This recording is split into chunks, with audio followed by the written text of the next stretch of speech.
So, if you look at the evening news, you would probably think missing persons were almost exclusively young white women. Yeah, I mean, that is definitely the impression you get from flipping through the channels. Right, but the reality is they actually make up, less than a third of actual cases. So today we are taking a deep dive into the media architecture of victimhood.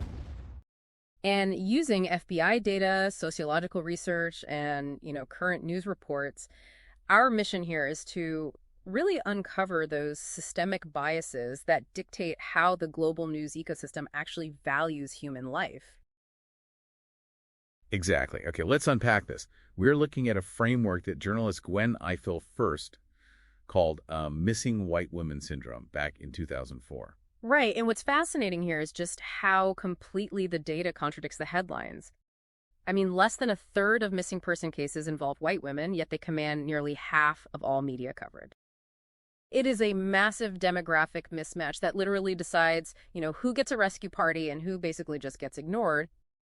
Right, and to see what it looks like when the media actually decides to care, you really just have to look at Natalee Holloway. This is back in 2005. Oh, absolutely. She was an 18-year-old honors student from a wealthy suburb who vanished in Aruba. Yeah, she fit that absolute classic damsel in distress profile perfectly. And the coverage, it wasn't just reporting. It was this intense feedback loop. Exactly. You had TV hosts like Greta Van Susteren practically inserting themselves right into the investigation with, daily updates. Wait, really? Just treating it like a daily serial? Pretty much, yeah. And that intense media glare forces foreign governments to act.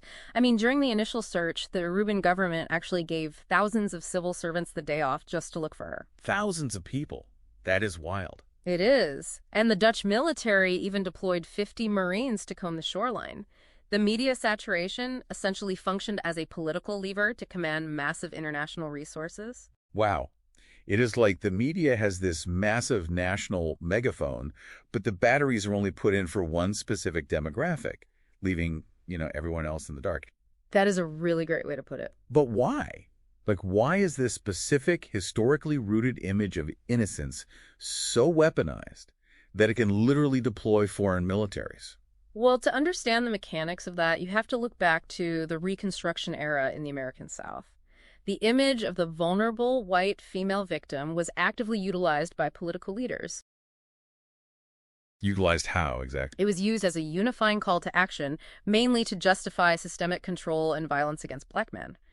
That protective reflex just got baked really deep into our cultural subconscious. So today, when a victim fits that specific profile, newsroom editors intuitively know it is going to trigger outrage, secure ad-friendly viewership, and just drive a massive collective response. Okay, so that brings us to right now, 2026. If rapid resource allocation is the standard for Americans in danger abroad, why is the contemporary case of Ashlee Janae being basically ignored?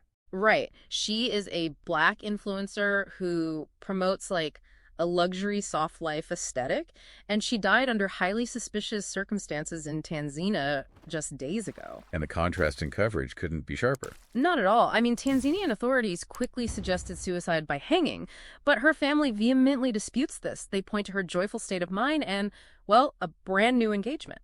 Plus, didn't her fiancé supposedly wait 11 hours to even notify her family she was in the hospital? Yes, exactly 11 hours, yet U.S. media coverage is almost non-existent. And because there is no media coverage, there is no international diplomatic pressure, which means autopsies get delayed and the investigation just stalls out. It completely halts the process, yeah. But I am genuinely confused. Here's where it gets really interesting. Janae had over 100,000 followers.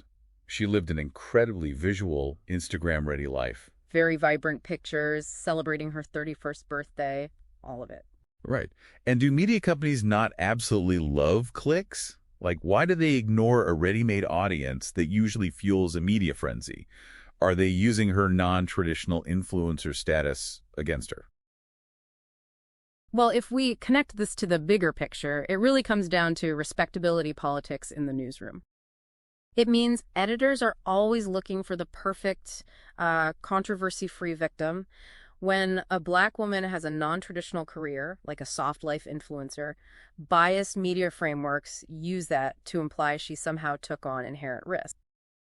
Essentially, yeah. Instead of granting her the universal innocence automatically given to white victims, the narrative subtly questions her lifestyle. That makes editors nervous to cover it, effectively mitigating the tragedy of her death. So what does this all mean for you listening right now? It means the media you consume literally dictates the speed of justice and the allocation of federal resources. They also advocate for humanizing narratives, regardless of background. But at the end of the day, audience engagement is what actually drives the news cycle.